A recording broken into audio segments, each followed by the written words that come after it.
Бүгүнкү күндө заман талабына ылайык ар кандай электрондук тиркемелер аркылуу жашообуз жеңилдеп жатат. Бүгүн биз сиздерге түндүк тиркемеси аркылуу кандай электрондук кызматтарды ала алабыз, ошондой эле кандай жеңилдиктери бар, бул туурасында айтып бермекчибиз.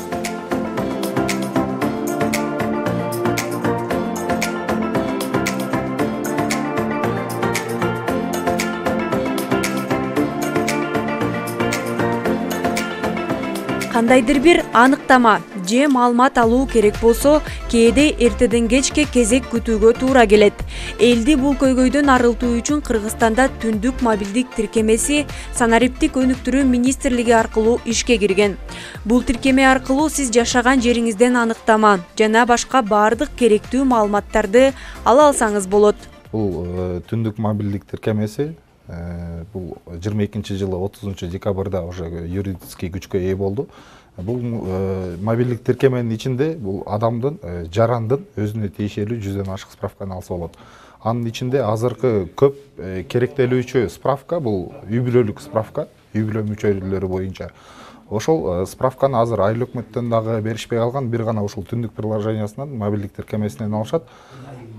Будан тышкары өзүнүн жашаган жери боюнча, баягы ковидтеги сертификаттар боюнча, пенсионный фонд боюнча, соцфонд боюнча өзүнө тиешелүү справкалардын баарын өздөрү жарандар чыгарып алышат. Мындан тышкары бул жакта дагы электронный документтер, бул паспорт, водительский права жана машинанын техпаспорту. Түндүк мобилдик тиркемеси учурда 5 мыкты тиркемелердин катарын толуктайт.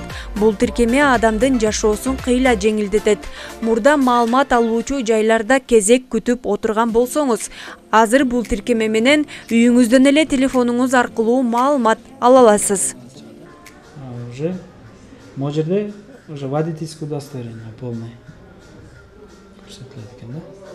16 жаштан үйдө жарандар колдоно алат. Бул колдоно турган 16тан ылдый болбосо булар колдоно албайт. Анан Кыргызстандын жарандыктары эле ошол маалымат ушу түндүк приложениясы менен колдонот. Бул уже эгер Казакстан жараны же Россия жараны болсо бул тиркемени эч кандай колдонууга мүмкүнчүлүгү жок. Эгер сиз түндүк электрондук порталынын колдонуучусу болсоңуз, анда телефон номуруңузду жана электрондук почтаңыздын даректерин өзгөртпөй колдонуу сунушталат. Себеби электрондук порталдан сурамжылоо жиберген кызматтардын түрлөрү даяр болгондо, телефон номуруңузга SMS билдирүү аркылуу кабарланат. Эгер электрондук порталы жүктөлгөн телефонуңузду жоготуп алган болсоңуз, анда дароо калкты тейлөө борборлоруна барып, логин сыр сөздү өзгөртүп коюуңуз маанилүү. Эгер телефондорун жогото алса, анда жаран калкты тейлөө борборуна келет. Калкты тейлөө борборунун паспорту менен жаңы жогото алган жаңы телефон ордуна ошо менен келет дагы. Биз аларга кайра эле ошо эмесин восстановление кылып беребиз. Бул тиркемени сиз уюлдук телефондон Play Market же болбосо App Store'го кирип жүктөп алсаңыз болот. Андан соң калкты тейлөө борборлоруна кайрыласыз. Жаркынай Тургунбекова, Бекжан Жумабек уулу, Зина Акматова, Атайын Таңкы Талас программасы үчүн.